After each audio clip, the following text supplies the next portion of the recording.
Investment firm Paradigm is still optimistic about crypto and says issues at FTX is precisely what decentralized finance can solve. What's going on, everyone? My name is RJ, and welcome to this episode of Crypto News. Be sure to check out our show sponsors down below: Keystone, Efani, and AtlasVPN. Secure your crypto with my hardware wallet of choice, which is the Keystone Pro. I take this thing everywhere I go when I travel, allowing me to make crypto and DeFi transactions on the go. Protect yourself from an all too easy cybercrime known as SIM swap, and secure your mobile service provider with one I personally use, Efani, and protect and encrypt your data every single time you're surfing the web with AtlasVPN. Perfect. With that, let's dive into today's crypto news. So first on the list, Binance to relaunch bid for bankrupt lender Voyager. The previous Voyager sale saw FTX emerge as the white knight, beating out Binance. Binance US, the American arm of the world's largest cryptocurrency exchange, is preparing to bid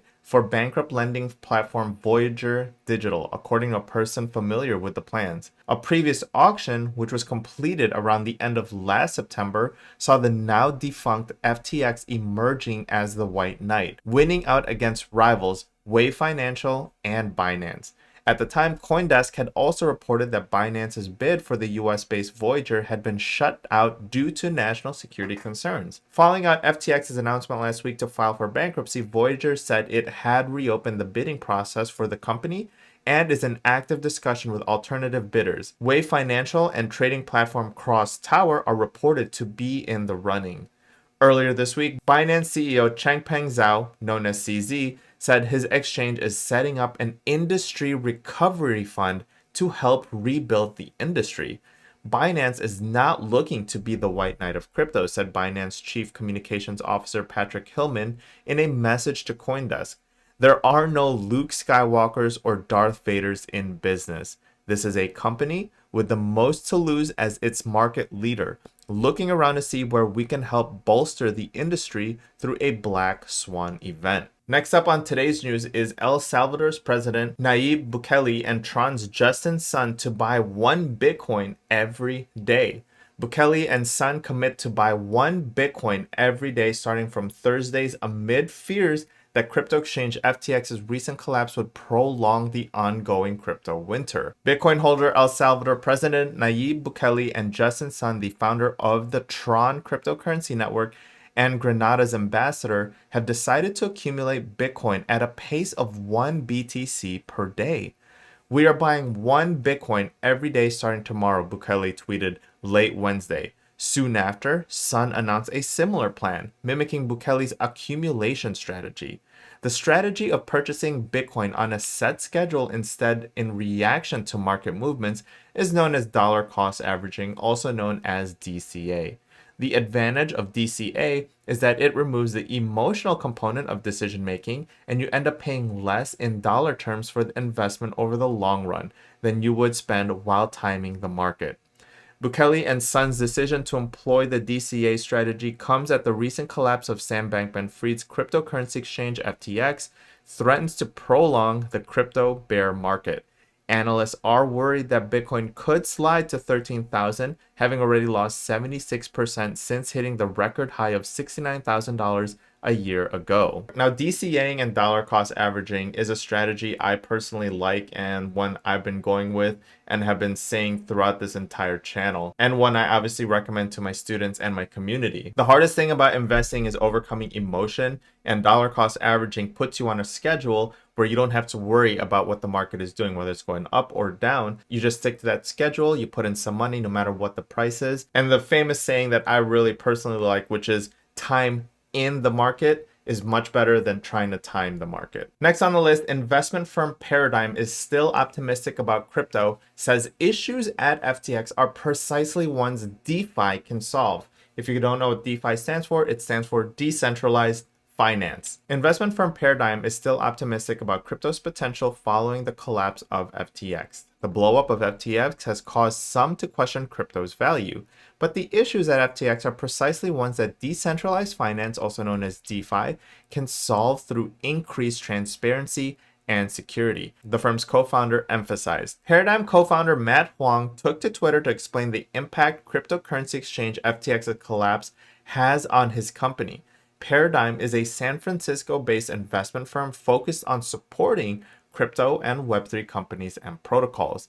The blowup of FTX has caused some to question crypto value, but the issues at FTX are precisely ones that decentralized finance can solve through increased transparency and security.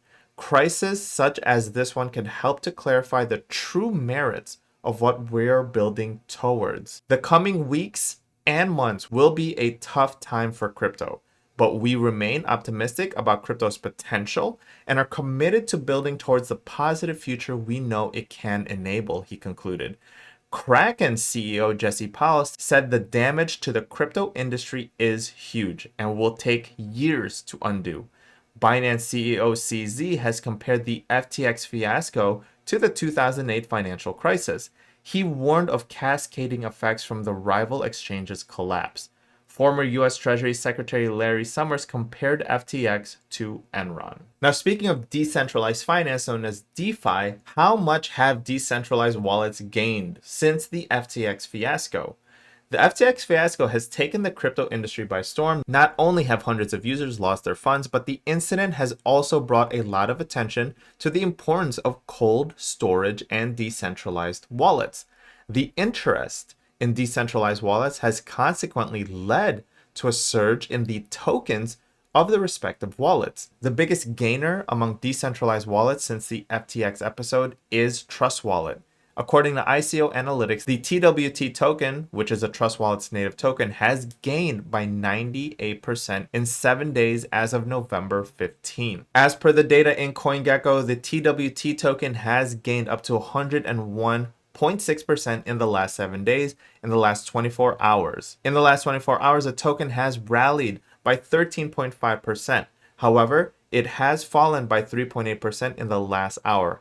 At press time, TWT was trading at around $2.10. Now, you guys know the importance of hardware wallets, one I always emphasize throughout this channel, as well as my course and my students. Now, of course, the hardware wallet of choice I recommend is always going to be the Keystone Pro. This thing is really, really responsive. It's snappy. I've come from the Trezor. I've come from the Ellipal. This hardware wallet, as of today's recording, is the only hardware wallet supported in MetaMask Mobile. Now, the reason that's such a big deal is because if you are out and about and or traveling, you are able to make crypto transactions and DeFi transactions straight from your phone as long as you have MetaMask Mobile installed. Once you've imported the hardware wallet, you are then able to securely make crypto and DeFi transactions from the comfort of your phone. You don't have to open up a laptop, connect to Wi-Fi, insert your Trezor or Ledger, then try and connect. Mobility and simplicity is the reason why I choose Keystone. So that closes today's episode of Crypto News. If you did enjoy that episode, hit that like button, subscribe to the channel, and hit that bell notification so you guys stay up to date on all the current crypto news. And last but not least, if you or anyone you know is wanting to get started on their crypto journey, I do have a link down below to download your free PDF guide that'll get you jump started on your personal crypto journey. But if you're someone who's wanting to take your skills to the next level, join a community of like-minded individuals laser focused on creating financial freedom and generational wealth. And of course, learn how I personally use crypto as a source of passive income. Then I also have a link down below to schedule your free webinar. With that, tell me what your strategy is during this crypto bear market. Are you dollar cost averaging into your conviction plays, or are you trying to personally time the market? Let me know in the comment section below. Until then, I'll see you guys in the next episode.